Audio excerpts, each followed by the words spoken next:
Clara sat by the window, watching the sky darken into a storm. The wind rattled the trees outside, shaking loose the last of autumn's leaves. She wrapped her arms around herself, exhaling slowly. Another evening alone. Another night without Daniel. Her husband's absence had become a rhythm, predictable yet still cutting deep.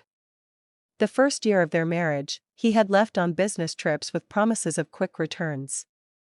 The second year, those trips grew longer. By the third, Clara had stopped asking when he'd be home. The silence of the house pressed against her. The wide, empty spaces, the perfectly arranged furniture, everything felt curated, lifeless. She tapped her fingers against the armrest of the chair, then picked up her phone. No new messages, she sighed, setting it back down. What had she expected? Daniel would be somewhere in a different time zone, likely in a polished hotel suite, buried in meetings. He had assured her this was temporary. That all of it, his absences, her waiting, was for them, but what was left of them? She rose, her footsteps soft against the hardwood floor as she crossed the room. Outside, past the rolling fields, the stable stood against the dimming light. A single lantern glowed inside, cutting through the misty dusk. Without thinking, she reached for her coat and stepped out. The cold bit at her skin, but she barely felt it. The moment she entered the stable, the scent of hay, leather, and warm breath enveloped her. Midnight, the black stallion, turned his head at her arrival. His dark eyes flickered with recognition, his ears twitching forward. Clara smiled despite herself. "Hey, boy." The horse let out a soft huff, stepping forward as she approached. He was powerful, sleek, every muscle fluid beneath his shining coat. She reached out, brushing her fingers over his muzzle. Something about him anchored her. Midnight wasn't like the cold, distant spaces she had grown used to. He was solid.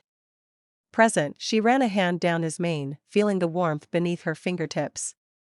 "At least someone still waits for me," she murmured. Midnight's ears flicked at her voice, as if he understood. For the first time that evening, the weight in her chest lightened just a little. The days blurred into one another, and with each passing evening, Clara found herself drawn back to the stable. She told herself it was harmless. Just a routine. A way to pass the time until Daniel came home. Yet, deep down, she knew it was more than that. With Midnight, there were no unreturned calls. No polite, clipped responses. No waiting in empty rooms. There was only warmth, quiet understanding, and the steady rhythm of his breathing when she stood beside him. One evening, as she stroked his sleek coat, she whispered, "I wish you could talk." Midnight shifted his weight, his deep brown eyes locked onto hers. A shiver traced down her spine, not from the cold, but from the peculiar intensity of that gaze. It felt as if he could hear her. As if he knew. She laughed softly, shaking her head. "Listen to yourself, Clara." She was lonely, that was all. Loneliness played tricks on the mind, but the nights in bed had grown colder, the silence heavier. When Daniel did call, their conversations were brief and mechanical, like crossing off a task on a list. The warmth between them had withered, leaving behind something brittle and strained. Midnight, though, he was always there. The boundary between comfort and something more began to blur. She spent longer hours in the stable, whispering things she hadn't even admitted to herself.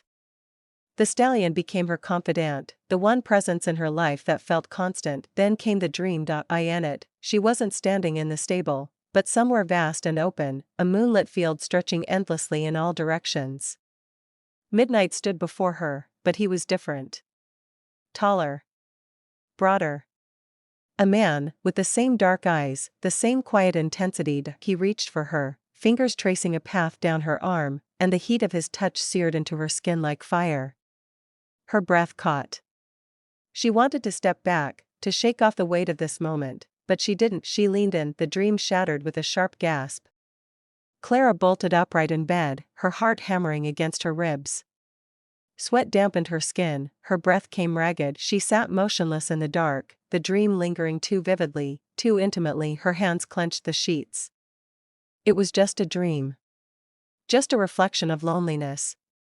That's all. But when she closed her eyes, she still felt it, the warmth, the touch, the longing, and it terrified her. Clara avoided the stable for days. She busied herself with chores, filled the house with music, even took long walks just to stay away. But no matter what she did, she couldn't silence the thoughts, the way her body had responded to that dream, the way it still lingered in her mind like an unspoken promise. She told herself it was absurd.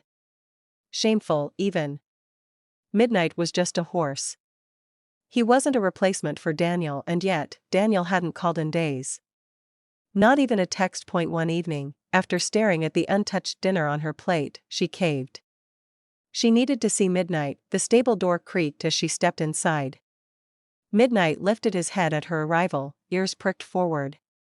His gaze searched her, as if sensing the storm beneath her skin. Clara exhaled. "I'm sorry I stayed away." Midnight stepped closer, pressing his warm muzzle into her shoulder. The contact sent a shudder through her, a rush of something dark and exhilarating. She reached up, fingers tangling in his mane, feeling the strength beneath. "I don't know what's wrong with me," she whispered. Midnight huffed, his breath hot against her cheek. The stable air was thick, charged with something unspeakable, something Clara was too afraid to name. Then, as if pulled by some unseen force, she pressed her forehead to his. A breath hitched in her throat. The world outside ceased to exist. Her fingers slid down his neck, her grip tightening as she gave in to the gravity of the moment. A sudden vibration shattered the silence. Clara jerked back, her pulse thundering. She fumbled for her phone, hands shaking. "Daniel," she hesitated before answering. "Hello?" "Hey," his voice came through, distant and distracted. I might be home next weekend." Might, her stomach twisted. "Okay." A pause. "You okay?" She glanced at Midnight, at the way he stood motionless, waiting. Watching. Clara swallowed hard. "Yeah. Just tired." She ended the call before he could say anything else. Her breath came shallow, her hands clammy. The air between her and Midnight remained thick, electric, suffocating. Something had changed. Something had gone too far, and Clara wasn't sure she wanted to stop. The next morning, Clara awoke with a weight in her chest. The stable door had barely closed behind her last night before the full weight of what she was feeling crashed down on her. What had she been thinking? What was happening to her? She spent the day avoiding the stable, avoiding her thoughts. She scrubbed the kitchen counters even though they were spotless. She reorganized the bookshelves, then undid it all just to start over.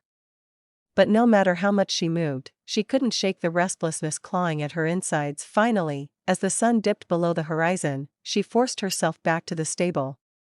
She owed it to herself, to Midnight, to face whatever this was. The moment she stepped inside, Midnight turned to her, ears flicking forward. The soft glow of the barn lights cast shadows along his strong frame, making him seem almost otherworldly. Clara hesitated, then stepped closer. "I don't know who I am anymore," she whispered, her voice breaking. Midnight exhaled, shifting slightly, as if he understood. A lump formed in her throat. The truth was bitter, inescapable. She had been searching for something: comfort, connection, escape, and somewhere along the way, she had blurred the lines of reality and longing. She reached out, her hand hovering just over his sleek coat. For a moment, she imagined staying here forever, retreating into this quiet world where nothing could touch her, where loneliness didn't exist. But then, the sound of tires on gravel shattered the moment. Her heart lurched. "Daniel," Clara pulled back, her breath quickening. The reality of it all crashed over her like cold water. What had she done? She turned away sharply, pressing her palm against her forehead.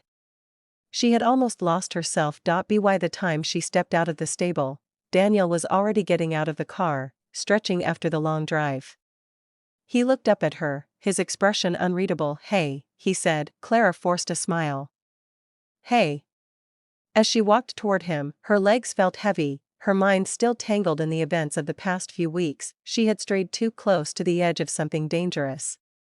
But tonight, with Daniel here, with the weight of reality settling back over her, she knew one thing for certain: she could not afford to slip again.